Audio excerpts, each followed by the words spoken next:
Hello friends, कैसे हैं आप लोग। आशा करते हैं कि आप लोग अच्छे होंगे, स्वस्थ होंगे और आप लोगों की तैयारी बेहतर चल रही होगी। तो आज की इस वीडियो में जो आपका CRPF head constable ministerial SI का एग्ज़ाम होने वाला है 22 फरवरी से 28 फरवरी के बीच में, तो उन्हीं के टॉप मोस्ट इंपॉर्टेंट क्वेश्चंस को यहाँ पर डिस्कस करने वाले हैं। तो वीडियो काफ़ी इंपॉर्टेंट है आप लोगों के लिए, तो इस वीडियो को पूरा ज़रूर देखिए। वीडियो अच्छा लगे तो प्लीज़ वीडियो को लाइक और शेयर ज़रूर करें। जिन बच्चों ने चैनल को सब्सक्राइब नहीं किया है तो प्लीज़ चैनल को सब्सक्राइब करके नोटिफिकेशन बेल ऑन करना ना भूलें। तो चलिए स्टार्ट करते हैं आज का वीडियो। एक क्वेश्चन के लिए आपको 2 से 3 सेकंड का समय दिया जाएगा। 2 से 3 सेकंड के बाद मैं आंसर क्लियर कर दूंगा। तो आज के इस सेशन में पहला क्वेश्चन, क्षणिक का विपरीत अर्थक शब्द क्या है। सही जवाब हो जाएगा ऑप्शन सी। क्षणिक का विपरीत अर्थक शब्द होता है शाश्वत। क्षणिक का अर्थ क्या होता है, तो आपको ध्यान में रखना है कि क्षणिक का अर्थ होता है क्षण भर स्थिर रहने वाला। शाश्वत का अर्थ होता है सदा रहने वाला। विलोम शब्द की परिभाषा क्या होती है ये भी जान लीजिए। विपरीत उल्टा अर्थ बताने वाले शब्दों को हम विलोम शब्द कहते हैं। अगला क्वेश्चन देखिएगा, द्रुत गमन करने वाला के लिए एक शब्द क्या होता है। द्रुत गमन करने वाला के लिए एक शब्द होता है द्रुतगामी। तो ऑप्शन वी करेक्ट हो जाएगा। सो अगला क्वेश्चन देखिएगा, गांठ में बांधना मुहावरे का सही अर्थ क्या होता है। लज्जित होना, खूब याद करना, पश्चाताप करना, लाभ होना। गांठ में बांधना यानी कि खूब याद करना, ऑप्शन वी करेक्ट हो जाएगा। अगर ऑप्शन में स्थायी रूप से याद रखना अगर ये दिया जाए ऑप्शन में तो आप इस पर भी टिक कर सकते हैं। अगर मैं इसका वाक्य प्रयोग करूं तो इसका वाक्य प्रयोग होगा, तुमने तो उस बात को लेकर गांठ बांध ली है। परिभाषा की अगर हम बात करें, जब कोई वाक्यांश अपने सामान्य अर्थ को छोड़कर किसी विशेष अर्थ में रूढ़ हो जाता है उसे हम मुहावरा कहते हैं। गाइस देखिए, मुहावरा जो है ये अरबी भाषा का शब्द है। ये आपको ध्यान रखना है, पेपर में पूछा जा सकता है कि मुहावरा किस भाषा का शब्द है। तो मुहावरा जो है ये अरबी भाषा का शब्द है जिसका शाब्दिक अर्थ होता है अभ्यास। जैसे कि 9 2 11 होना, तो 9 2 11 होना का मुहावरा होता है यानी कि भाग जाना। चोर पुलिस को देखकर 9 2 11 हो गए। चलिए बढ़ते हैं अगले क्वेश्चन की ओर।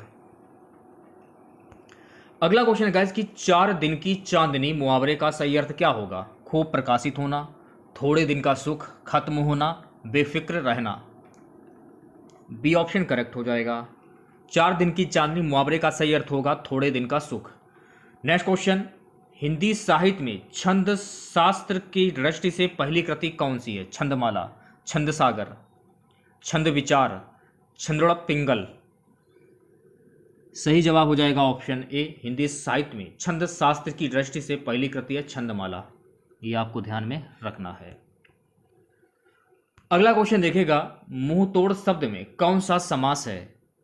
अब देखिए यहां पे क्या दिया जा रहा है, मुंह तोड़ यानी मुंह को तोड़, कर्ता ने कर्म को, नियम के अनुसार हो जाएगा तत्पुरुष समास। ऑप्शन ए करेक्ट हो जाएगा। तो फिर आप लोग एक बार तत्पुरुष समास की परिभाषा भी देख लीजिए, जिसमें समास में प्रथम पद गौण होता है एवं उत्तर पद की प्रधानता होती है। वह समास करते वक्त बीच की विभक्ति का लोप हो जाता है, यानी कहने का मतलब है बीच की विभक्ति। तो इसमें आप लोग देख सकते हैं कि बीच की विभक्ति है, बीच की विभक्ति का लोप इसमें है। जैसे कि मुंह तोड़ यानी कि मुंह को तोड़, बीच में विभक्ति हो जाएगी। ऐसे भी पहचान सकते हैं आप लोग। कर्ता ने कर्म को, कर्म के द्वारा, मैं पेपर वगैरह वगैरह ये आपने बचपन में काफ़ी पढ़ा होगा आप लोगों ने, तो नियम भी आपको याद होगा।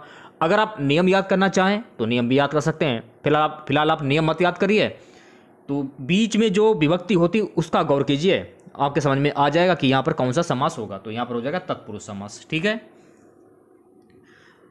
अगला क्वेश्चन देखिएगा, पाप पुण्य शब्द में कौन सा समास है। काफ़ी ईजी है, अपने हर वीडियो में आपको बताता हूँ कि बीच में अगर योजक चिन्ह हो वहाँ पर द्वंद्व समास होता है, और संख्यावाचक जो शब्द होता है वो द्विगु समास होता है। जाहिर सी बात है, आप देख सकते हैं कि पाप और पुण्य में बीच में योजक चिन्ह है। भैया मेरे बीच में योजक चिन्ह इसमें है, द्वंद्व समास हो जाएगा। अगला क्वेश्चन देखिएगा क्या है, उन्मुख का विपरीत अर्थक शब्द बताइए। अब देखिए विपरीत अर्थक शब्द और विलोम शब्द में क्या अंतर है। बात तो एक ही है ना, विपरीत अर्थक शब्द, विलोम शब्द, शब्दों का हेर फेर है और कुछ नहीं है। तो देखिए उन्मुख का विपरीत अर्थ शब्द क्या होता है, यानी कि विलोम शब्द क्या होगा, विमुख होता है, विमुख। ऑप्शन वी करेक्ट हो जाएगा। अगर हम उन्मुख के शब्द की बात करें तो इसका जो अर्थ होता है उत्साहित या सम्मुख, विमुख का अर्थ क्या होता है? तो विमुख का अर्थ होता है मुख रहित। यह दोनों एक दूसरे के विलोम शब्द हैं, ये आपको ध्यान में रखना है। किसी शब्द का उल्टा अर्थ बताने वाले शब्द को हम विपरीत अर्थक या विलोम शब्द कहते हैं। जैसे कि मैंने अभी आप लोगों को बताया कि विपरीत अर्थक शब्द और विलोम शब्द बात एक ही होती है, लेकिन शब्दों का हेरफेर रहता है, ये आपको ध्यान में रखना है। अगला क्वेश्चन देखिएगा, उज्जैनी में कौन सा उपसर्ग है? मैंने आप लोगों को काफ़ी बार बताया, अपने हर वीडियो में मैं आपको बताता हूँ कि स्टार्टिंग का जो शब्द होगा वो आपका उपसर्ग होगा और लास्ट वाला जो शब्द होगा वो आपका प्रत्यय होगा। तो उज्जैनी में कौन सा उपसर्ग होगा?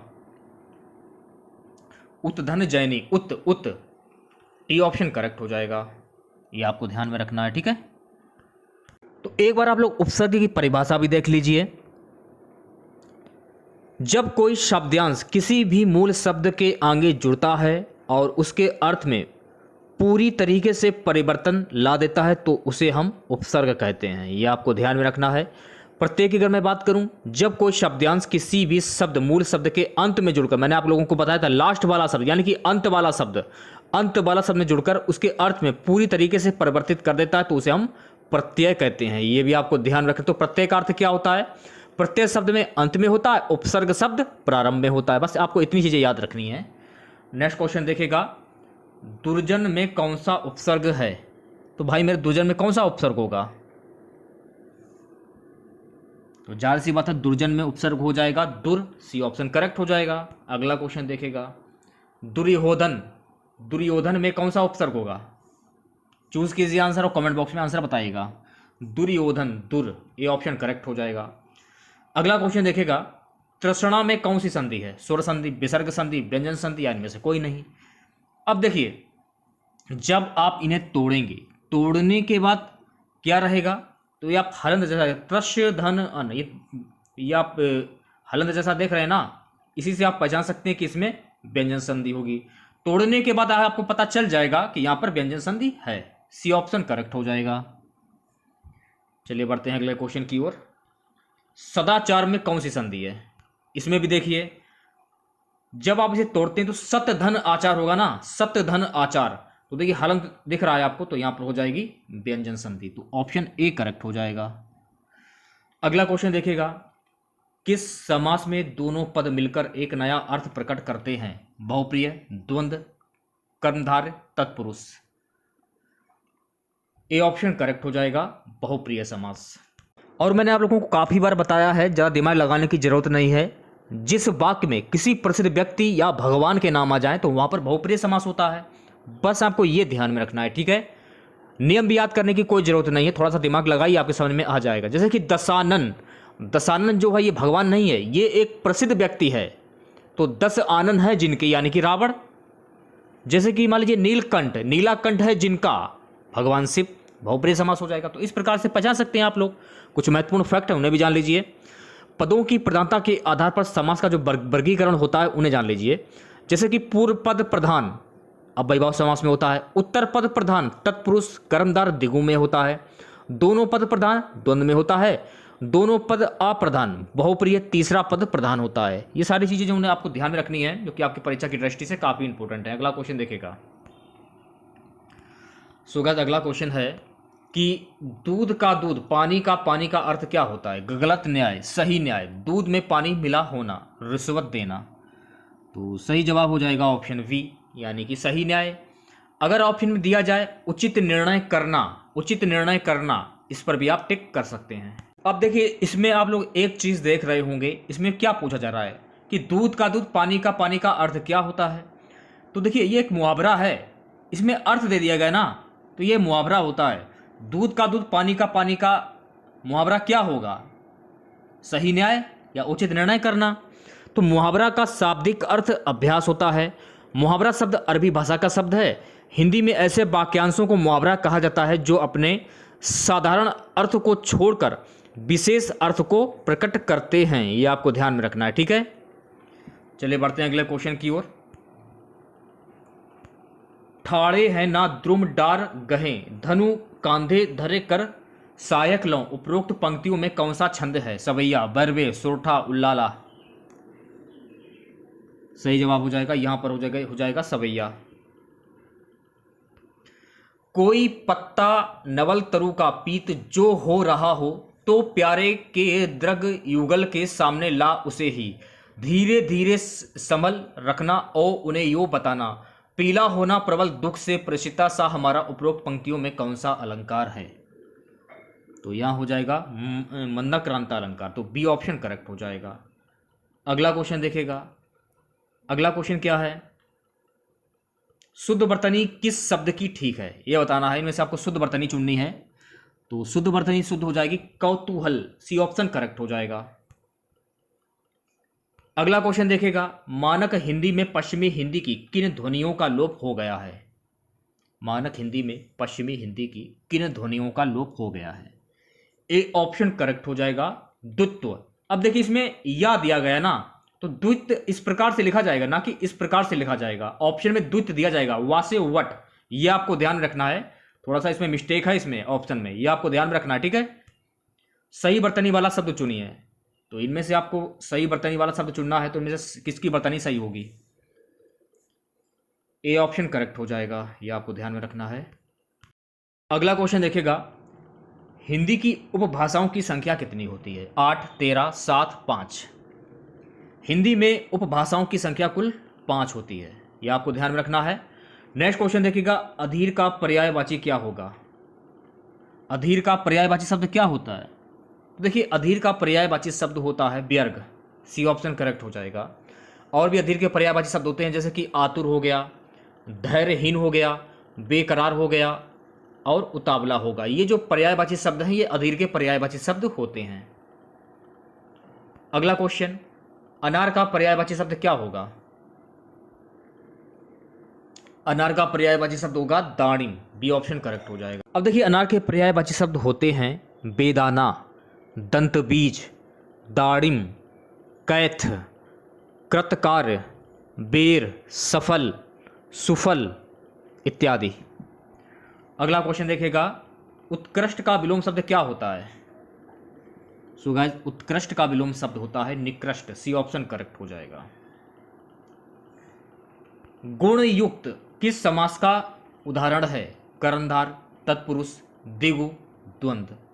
अब देखिए गुण युक्त, तो आप इसका समास वगैरह जब करेंगे ना, तो गुण से युक्त होगा ना, तो हो जाएगा बी ऑप्शन तत्पुरुष समास। निम्नलिखित में से कौन सिंह का पर्यायवाची नहीं है।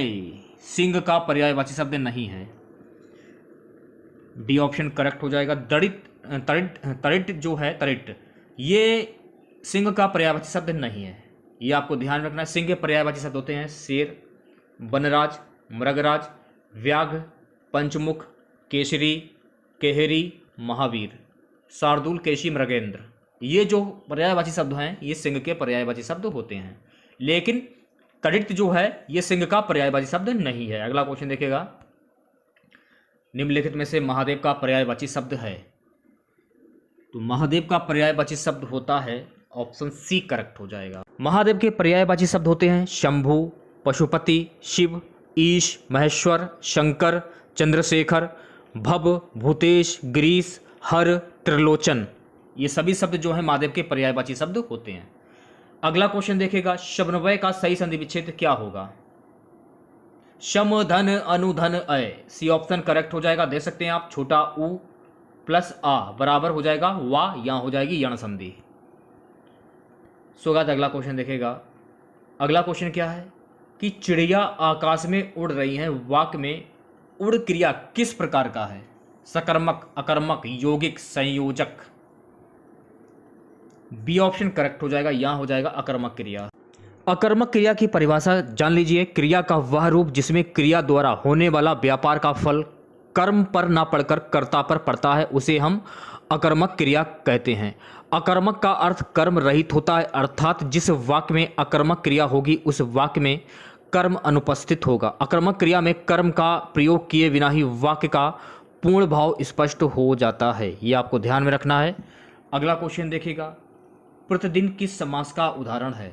तो प्रतिदिन जो है गाइस ये अव्ययीभाव समास का उदाहरण है, जहां पर यथा आ जाए, यथा, अनु, प्रति,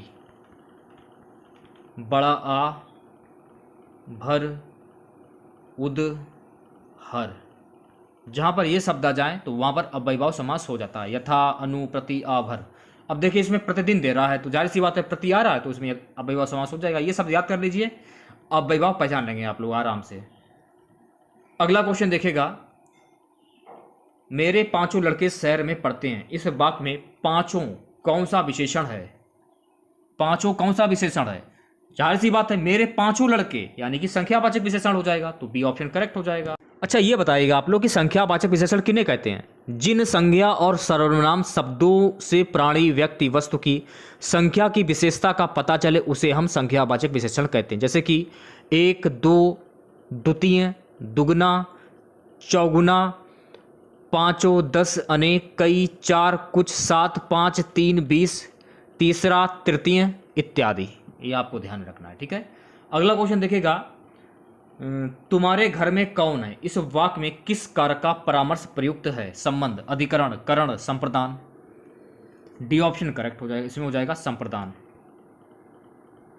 नेक्स्ट क्वेश्चन देखिएगा, इनमें से कौन द्रव्यवाचक संज्ञा नहीं है? पानी, सोना, नदी, तेल। सी ऑप्शन करेक्ट हो जाएगा, नदी। नदी जो है ये द्रव्यवाचक संज्ञा नहीं है। अब देख सकते हैं कि पानी ये भी लिक्विड है तो ये द्रव्यवाचक हो जाएगा। तेल ये भी लिक्विड है। सोना, सोना को गलाकर सोना बनाया जाता है, ये भी लिक्विड है, जाहिर सी बात है। लेकिन नदी शब्द ऐसा शब्द है, नदी जब आप इसे बोलेंगे तो नदी में पानी होता है, लेकिन नदी शब्द जो है वो अलग शब्द है और इसमें यह पूछा जा रहा है कि इनमें से द्रव्यवाचक संज्ञा नहीं है। तो देखिए जब किसी संज्ञा शब्द किसी द्रव्य का बोध हो तो उसे हम द्रव्यवाचक संज्ञा कहते हैं, जैसे कि पानी, लोहा, तेल, घी, दाल इत्यादि। अगला क्वेश्चन देखिएगा, निम्नलिखित में से कौन जातिवाचक संज्ञा है? महाभारत, जापान, भाई, लोहा। सी ऑप्शन करेक्ट हो जाएगा। भाई जो है गाइस ये जातिवाचक संज्ञा है, क्योंकि भाई एक मतलब नाम है ना, जाति का नाम है भाई।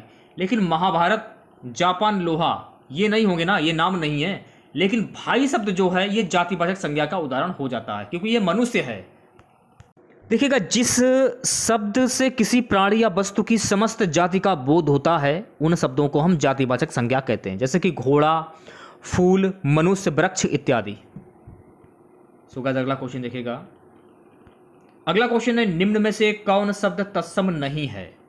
निम्न में कौन सा शब्द तत्सम नहीं है? तो सही जवाब हो जाएगा ऑप्शन सी, आम जो है ये तत्सम शब्द नहीं है। देखिए तत्सम दो शब्दों से तत् धन सम से मिलकर बना है, जिसका अर्थ होता है उसके समान, अर्थात संस्कृत के समान। हिंदी में अनेक शब्द संस्कृत से सीधे आए हैं और आज भी उसी रूप में प्रयोग किए जा रहे हैं, अर्थात जिन शब्दों को संस्कृत से बिना किसी परिवर्तन अथवा बदलाव के उपयोग किया जाता है उन्हें हम तत्सम शब्द कहते हैं। इसमें ध्वनि परिवर्तन भी नहीं होता है, ये भी आपको ध्यान में रखना है। अगला क्वेश्चन देखेगा, अगला क्वेश्चन है गाइस कि दुग्ध तत्सम शब्द का तद्भव रूप क्या होगा?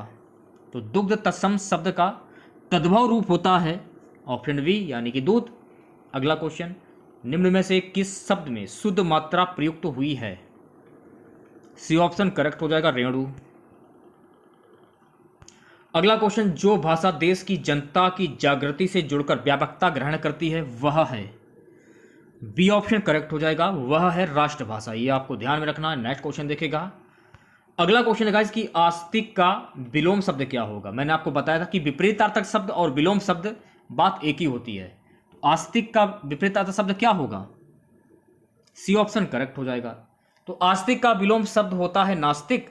जैसे कि भगवान को ना मानने वाला उसको हम बोलते हैं नास्तिक, और भगवान को मानने वाला उसको हम बोलेंगे आस्तिक। ये भी पेपर में पूछा जा सकता है। नेक्स्ट क्वेश्चन देखिएगा, निम्नलिखित में से कौन वाणिक व्रत नहीं है? वाणिक व्रत नहीं है, सी ऑप्शन करेक्ट हो जाएगा। घनाक्षरी ये वाणिक व्रत नहीं है। अगला क्वेश्चन देखिएगा, उत्तर मध्यकाल को कहा जाता है भक्तिकाल, आदिकाल, रीतिकाल, आधुनिक काल। उत्तर मध्यकाल को रीतिकाल कहा जाता है और रीतिकाल जो है 1650 ईस्वी से 1850 ईस्वी तक चली थी। ये भी आपको ध्यान में रखना है। अगला क्वेश्चन है गाइस कि कान लगाना किस मुहावरे का अर्थ है? ध्यान देना, सावधान करना, ध्यान ना देना, पीठ पीछे शिकायत करना या बहकाना। कान लगाना किस मुहावरे का अर्थ है? तो कान लगाना यानी कि ध्यान देना, ये ऑप्शन करेक्ट हो जाएगा।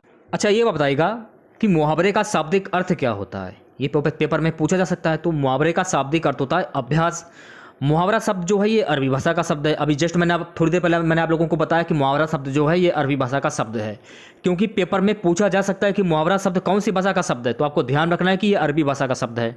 हिंदी में ऐसे वाक्यांशों को मुहावरा कहा जाता है जो अपने साधारण अर्थ को छोड़कर विशेष अर्थ को व्यक्त करते हैं, ये आपको ध्यान रखना है।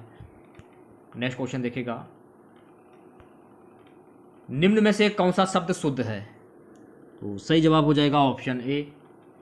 अगला क्वेश्चन देखिएगा, मोहन ने कहा कि वह नहीं आएगा, इस वाक्य में मोहन ने कहा क्या है? ये हो जाएगा उपवाक्य, ए ऑप्शन करेक्ट हो जाएगा। नेक्स्ट क्वेश्चन देखिएगा, निम्नलिखित में से किस संज्ञा का प्रयोग प्राय एक वचन में होता है? द्रव्यवाचक, जातिवाचक, व्यक्तिवाचक, इनमें से कोई नहीं। सही जवाब हो जाएगा ऑप्शन ए द्रव्यवाचक। और द्रव्यवाचक के बारे में मैं आपको बता चुका हूं जस्ट अभी थोड़ी देर पहले। प्रश्न संख्या 96 से 97, निम्नलिखित प्रत्येक वाक्य के नीचे 4 विकल्प दिए गए हैं, उनमें से कोई एक विकल्प उक्त वाक्य का शुद्ध रूप है, उसका चयन कीजिए। कमरा लोगों से लबालब भरा है, इसका शुद्ध रूप क्या होगा? तो इसका शुद्ध रूप होता है कमरा लोगों से ठसाठस भरा है, ए ऑप्शन करेक्ट हो जाएगा।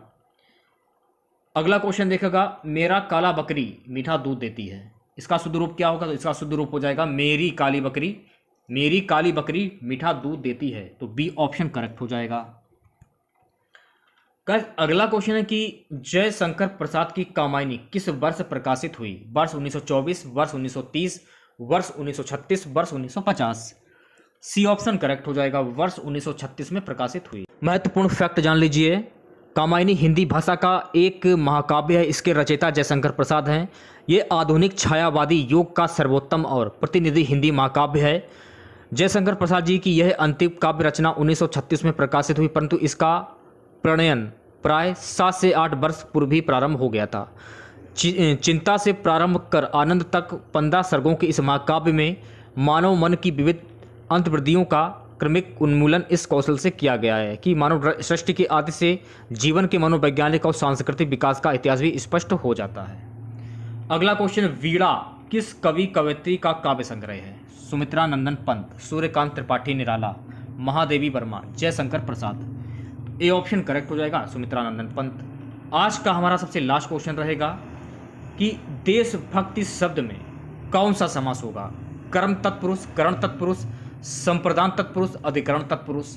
तो देश में भक्ति या देश की भक्ति भी हो सकते हैं। तो देशभक्ति यानी कि देश की भक्ति, कर्ता ने कर्म को, देश की भक्ति, तो हो जाएगा यहां पर कर्म तत्पुरुष, तो ए ऑप्शन करेक्ट हो जाएगा। सॉरी, संप्रदान तत्पुरुष हो जाएगा यहाँ पे, संप्रदान तत्पुरुष, सी ऑप्शन करेक्ट हो जाएगा। अब आप ये जान लीजिए कि समास किन्हें कहते हैं। समास उस प्रक्रिया को कहते हैं जिसमें दो शब्द मिलाकर उनके बीच के संबंध सूचक आदि का लोप करके नया शब्द बना जाता है। समास से तात्पर्य होता है संक्षिप्तीकरण।